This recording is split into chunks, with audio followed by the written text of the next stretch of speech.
Welcome back to the morning show here on the Rise News. I'm Rafai Hosseini. And I'm Mercy Ajishafe. And thanks for the compliment on my tie. Oh no, honestly, it's a pretty awesome tie, I have to say. You know, I'm sure our viewers are appreciating your sniffy tie. With the recent spate of kidnappings in Nigeria, there's a need for veritable conversations in public space about solutions and how to avert these occurrences. It's imperative to know what to do when you're being assaulted by bandits. Last year, there was a rescued victim. He was rescued from bandits, Dr. Kunle Hamzat. He gave his account of the incident and how he was rescued. Let's take a look at this, and we'll come back and we'll talk some more. Yes, it's quite unfortunate, and I have to say this, that the Yoruba nation is under siege. I was on my way to Ado-Ekiti for the burial ceremony of a very close friend, scheduled for 25th, Friday, May this year at Ijawara Junction, Iwara Junction. We were confronted with, by 10 armed men, 8 of them in military fatigue, shooting sporadically. Some died in the process, but I was weeks away, having been macheted on the head. On every day, we spend an average of, we trek for an average of 5 kilometers inside that thick forest. No food, no water. Yet these guys, they had a supply line. They cooked in the open field. That is where we all sleep. When they were exhausted their recharge cards, 5 people were captured. The day after. It was that same day that they killed one soldier man, with a soldier, a serving soldier, and they removed his clothes. They even brought it to their camp, as souvenir. Some of them putting on the the bulletproof vest and what have you. So I think, if you ask for my own opinion, the Nigerian state, especially the Yoruba nation, we have been encircled. We are under siege. And if nothing is not done, maybe what happened in the northeast will be a child's play. So what would you advise? Yes, my advice, because an assault on one is an assault on others.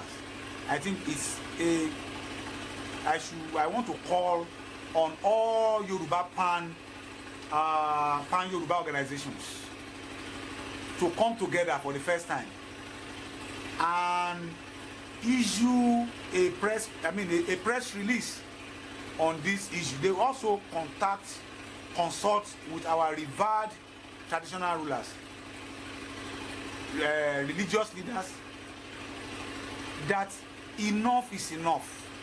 We've had enough of the operation and the language. Yes, I cannot. I really don't understand Hausa, but when I listen to a Hausa man speaks, I know he's speaking Hausa.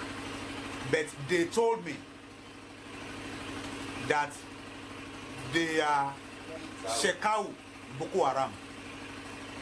And when you look, they show me the inscriptions on their AK-47, not the normal AK-47 that our policemen carry all about. You have Arabic inscriptions, on these weapons. They have a mini armory which they carry, and I think that will go a long way to further make us to interrogate, the hypothesis of the Mr. President that these people are from Libya or whatever. I'm not a security expert, but the most important thing is to try as much as possible to, first of all, look into the source of, the supply line of these arms and ammunition. They were not speaking Hausa, but surely they are Fulanis, and what they speak is Fufude, which is the language of the Fulani.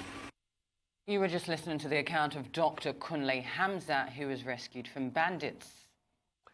Very shocking one, I should say. And joining us now to talk about this and how to handle the circumstances and all of the circumstances in Nigerian society is a security expert who has a solid background with decades of military training. And I like the fact that your expertise is in military intelligence.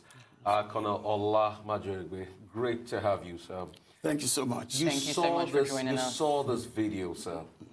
Very shocking. That's just one out of so many. Stats recently released, banditry, insurgency, and killings in this country on the wanton rise. In fact, recently, today, on the Punch newspaper, there was a big story there saying local government chairmen now pay bandits money in advance to avert them being kidnapped or attacked. What is happening? First, I'd like to start by thanking Arise TV for inviting me. And I'd also like to say that it's a very good, would that be an editorial decision to talk about this issue? Yes, it's an editorial decision. Yes. For me, the situation is very distressing because, as Rufai said, I have been involved in all of this in the last 40 years. And I'd just like to make a few statements that I think are very basic to start with. The first is this. We must recognize that these kidnappings are organized crimes. In other words, it's not just people just go around and pick anybody. If they're organized crimes, then you are going to have a lot more difficulties dealing with them. The second point is this. Kidnapping is not done by one group alone. No. We've had some respite now with the Niger Delta, but they kind of made this popular. So people are kidnapped in that part of the country. What I think the people need to understand is this, to just pray, not to get into the hands of people who kidnap for ritual purposes. Yeah. But is that good enough? No. Is that good enough where the function of the state is to provide safety and security for its citizenry? Yes. Why should we pray for safety of the citizenry when it's the function of the state? I mean, to be fair, I think Why that's a should very we good pray? point. Because it looks as though the problem is we pray about everything. Yes, that is We one pray of the that the challenges. water should come on. We pray that power should come on. Well, maybe I should have used another word, but this is what I mean. Anybody who is kidnapped by kidnappers for ritual purposes is a goner. All right? Because they're not going to ask for any ransom. They're not going to call anybody. Then you have those who kidnap for ransom. And among these people are common criminals, Boko Haram elements. Also, if you have not noticed this, please try and follow it. When anybody is kidnapped, the victim is kept, say, in Lagos. And those who are negotiating are in Ilorin. Yeah. So, Somewhere else, so if they ask you to bring X amount of money, and your relations and friends, everyone says no, the other day, let me digress, why it is relevant. I listened to a human rights lawyer on television, and he was saying, no. I'm a lawyer. You don't negotiate with criminals. Don't negotiate with Boko Haram. And I turned to my son and said, you see, it is because his wife or child has not been kidnapped. Then in America, they don't negotiate. I have trained with the Americans twice. I have colleagues and they told me they do negotiate. They do. They go through third parties. Now, the problem is very big. You have common brigands. Motivation is profit. Yeah. You have those who kill for ritual purposes. Yeah. Motivation is profit. Yeah. But you have those who seize people so that they can use them to negotiate with you. So many Boko Haram elements are in custody. So one way they can get you to release some of their colleagues is to exchange. Now, I said we should pray. That is not what I mean. It's not that it's not good to pray. Yeah. I was just trying to explain that those who are kidnapped or abducted by criminals looking for money are luckier than those who are kidnapped for ritual purposes. So kind of what you're saying is that there are different categories of banditry and kidnapping. Yes. There are people who are kidnapped solely for ransom purposes, for profit. There are people who are kidnapped for ritual purposes, which is also for profit. And there are people who are kidnapped for collateral. The people who are kidnapped are used to be exchanged in terms of favors or prisoners or whatever. Now, what I want to look at what's been happening in the country over the last few weeks. Now, approximately 4 weeks ago, we were told that, listen, the Kaduna-Abuja Expressway is safe. You are free as citizens of the nation to go about your business free and know that everything will be okay. Approximately a week later, the UBEC chairman, Dr. Mohammed Mahmood, and his daughter were kidnapped. His driver was shot on that road. In fact, that entire road was barricaded for hours, and thousands of people were robbed and they lost their positions. Nigerian citizens had to flee into the bush just to survive so they weren't kidnapped. So what I'm trying to understand is there miscommunication between the government and the people on ground? Yeah. Because how can they keep reassuring us? The presidency just on Monday reassured us that they are doing everything within their power to ensure the safety of the nation. I have to tell you something, Colonel. I don't feel very safe as a Nigerian. Colonel, should we have to pray before we fly that road So what I want to ask you is, what do we do as citizens of Nigeria? It is evident that, yes, we see that things are being done by the government, but it's evident that it's evident it's not enough. What can we do as me, as you? What do we do as citizens of Nigeria to ensure that we are safe? You have asked a number of excellent questions. So let me see how much of this I can deal with. The first thing I'd like you to know is this. Many Nigerians are incredibly careless. I mean, to the extreme. You see a guy, he buys a car, and he writes his name as the number plate. Then you have a sticker, big sticker, Chevron. I mean, sir, you're being a little bit unfair right now. No. I mean, this is a part of so the guys who want to kidnap will not look for a recreative vehicle that has no sticker. They don't know who this fellow is.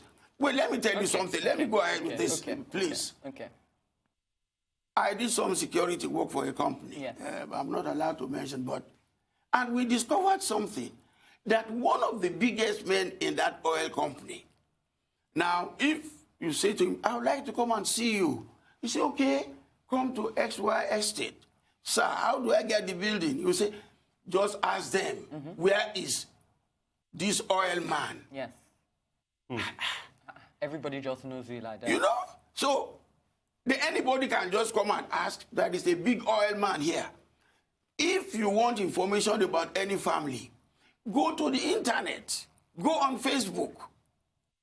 I'm not defending, I'm just saying the thing that we need to do. I have to play devil's advocate here, Colonel, because I understand you're right. As citizens, we must be very careful. That goes without saying. Yes. We do understand. But some people would say that a nation where individuals who have worked hard, who cannot enjoy the fruit of their labor, is a failed nation. Because I understand what you're saying, but you're kind of almost victim blaming there, because you're saying people are loud and they're being ostentatious with their wealth, therefore leading to kidnappers. Essentially, that's what you're kind of saying. No, I'm answering a question. I'll get to the other points. Okay.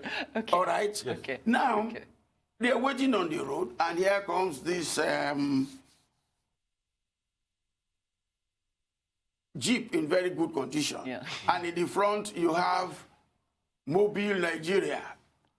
And then you look at the number plate, you say Chief Johnson. Let me tell you something. When people are looking to assassinate people, not just kidnapping, those big men in Lagos and elsewhere, Princess Jane, you are making the thing too easy for them. I agree with you. In other words, if they see 5 Jeeps, they have not seen Princess Jane. You're conspicuous. So anybody who is doing that is at his or her own risk. In 1962, I think it was, the British government, thank God I remember this, commissioned a project. There is one Lord Radcliffe. Yes. What is important in that report is this. He said he couldn't believe how unconscious people are about security. They just think, go to, let me see, please permit me, not victim. Continue, sir. Go to, I am a Yoruba man. Go to a Yoruba party. A man carries a carton and is following this man. And they are saying, Chief, Majoyeogbe, this is son of this son of that.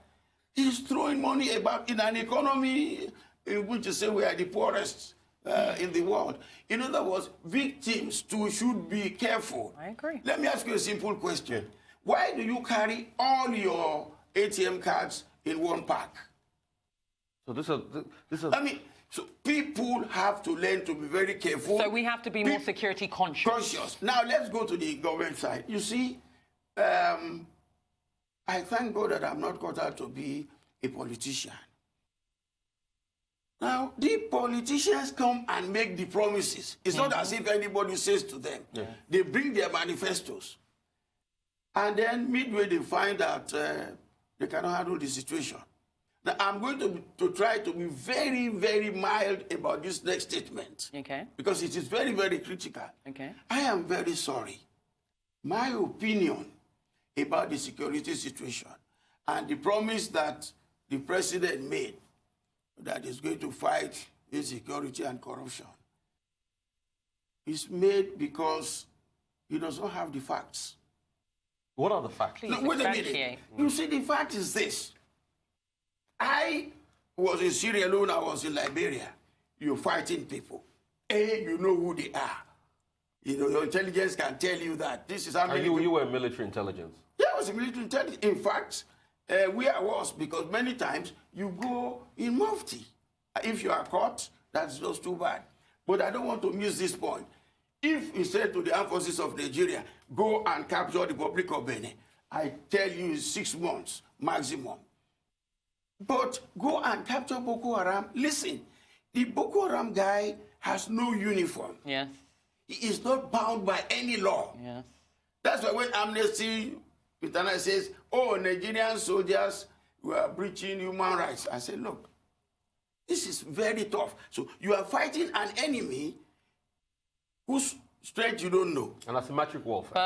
Absolutely. Now, I'm trying to say these are the things with which my colleagues in service are confronted. Sir. Yes, sir. You don't know where the guy is. And he can come from anywhere. He's not bound by any law. He has some kind of weapons that even you do not have. Let me say something today that I think those with authority should take seriously. The banditry going on in the Northwest has the coloration of terrorism. Now, let me repeat that for effect. The banditry going on in the Northwest of the country has the coloration of terrorism. What do I mean by that? The people are beginning to fire rocket-propelled grenades. Yes. They're becoming more sophisticated with their weaponry. I mean, man, if you want to rob, you want to kidnap, you don't need a rocket-propelled grenade. So, Colonel, that leads me back. The thing is this. Let me, not defend it, but let me explain it. Now, the people carrying out this kidnapping, as we have said, come from various groups for different purposes. Yes. It is very difficult to pin it down to whatever. 2, do you know that today there are Nigerians who are paying Boko Haram money every month? Like we saw in Zamfara State, some local government. Good.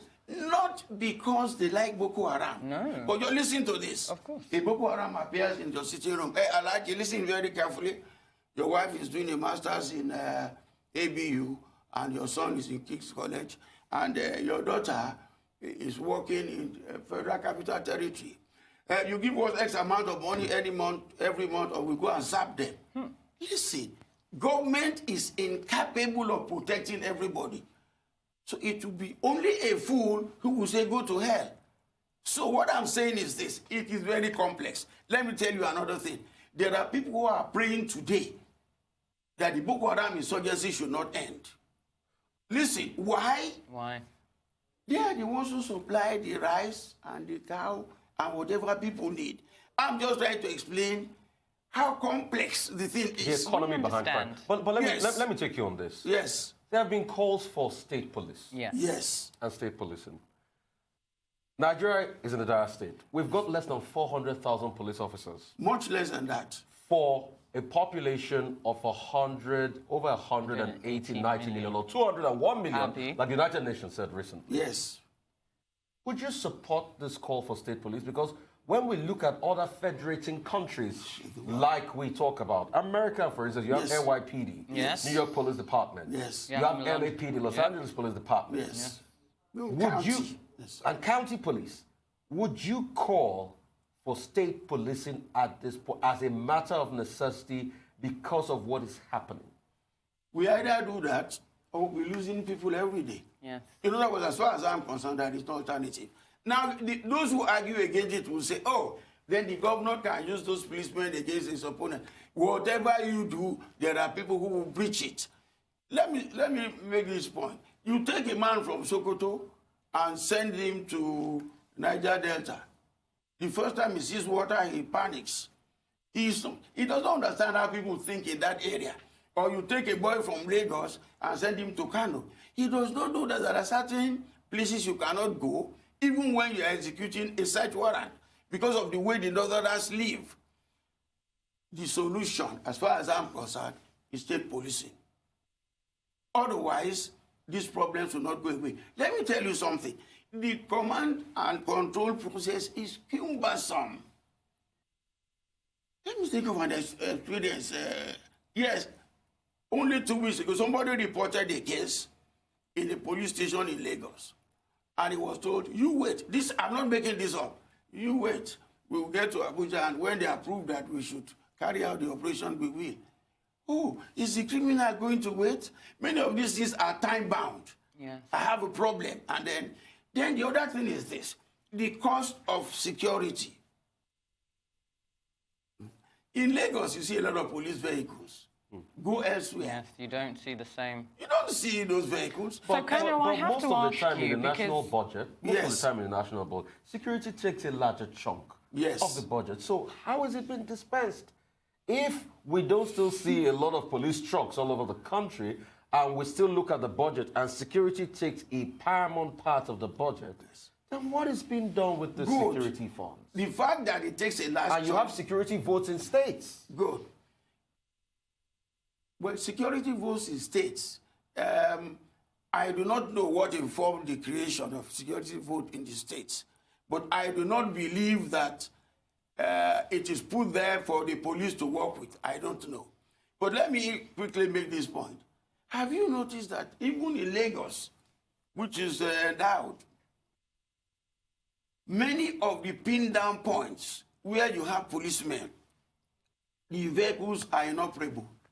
Go to checkpoint, you're coming to the island, okay? You see a vehicle that is rotting, the tires are flat. You know, look at these vehicles that you can use against the crowd. Go to Baga, go to these places. They are just there, they can't do a thing. So when the incidents happen, the men are stranded. But let me quickly make another point. I'm not saying everything is good. Very quickly, people do not know how expensive security can be. Yes, it can be extremely. They don't know. General 5-star General Eisenhower, the commander of the Allied Expeditionary Force in the UK, they asked him, he said, war is idiotic. See, man's greatest folly is war. It is so expensive. Many times you watch police and something and you are hearing ta-ta-ta-ta. My friend, it is dollars. Incredibly expensive. And one man is firing 200. So what I'm trying to say is, I do not know the nitty-gritty. I'm not saying the funds are being properly spent, But I'm saying it is incredibly expensive. Now, Colonel Ola, thank you so much for joining us. I mean, as we're about to wrap up, I do have to say that one of the reasons that we invited you onto the morning show this morning is because you are someone who has decades of experience in the military. So, as I've said, when it comes to the safety of citizens in Nigeria, it's paramount that we give them tips on how to help them keep safe. So, for example, if you find yourself in a situation where you think you may be about to be kidnapped, what kind of tips can you give Nigerians? Because it's come to that point where we need to arm ourselves. We need to know what to do in case of anything. You could not have asked a better question. Thank you, sir. So A lot of people try to be heroes. Let me give you an example. If I see a guy standing there with a Kalashnikov and he says to me, "You bastard," I say, "Oh, thank you. So you know the name of my father." This guy is very smart. You know, it's a family thing. My father was bastard, I am bastard. But what you have people say is, "Who are you calling bastard? You cannot do anything." Let me quickly... So what do we do? How do we act in those situations? This is what I'm saying. If you are confronted by a man who is holding a rifle, do not say, "Do you know me?" Okay. Don't say that. Don't provoke him. 2, be polite as much as possible. A commissioner of police will not slap you, but a constable will. And you are in a car. Let's imagine, for instance, that you and I are going somewhere. I'm there, I'm driving. And then they say, "Come out. Go and open the boot." You say, "Honey, tell them that the boot is automatic." And as the man is going back, he begins to say, "Why are they wasting our time? Let them go to Sambisa." In other words, so let me talk about this lady quickly. I was sitting in a few vehicles behind, and we got to Maryland. I just heard the woman say, "This is the democracy, oh. Okay. You cannot do anything." We're wrapping up now. We're wrapping up. We do. So we'd like to thank you. So most importantly, just to rehash the point. Yes. Number 1. Don't provoke. Don't provoke. Once they come to you, don't provoke. Yes. Number 3, start as much as possible, you know, to make plans as regards getting yourself And out. I guess be conscious of your surroundings. Thank you so much, Colonel Ola. But I'd like to make a request quickly. Please. This issue is so complex. We'll talk some other time, Colonel. Yes, good. Thank you so much. Thank we you need to talk so much. Well, Rafai actually had a great show. We had some very important things we talked about today. We talked about child marriages, and we also talked about the security situation in the country. Thank you so much, Mercy. It was I think a great we did show a good with you. job. I think Thank we you. did. That's what we do on Behind the News. Well, ladies and gentlemen, boys and girls, dudes and dudettes.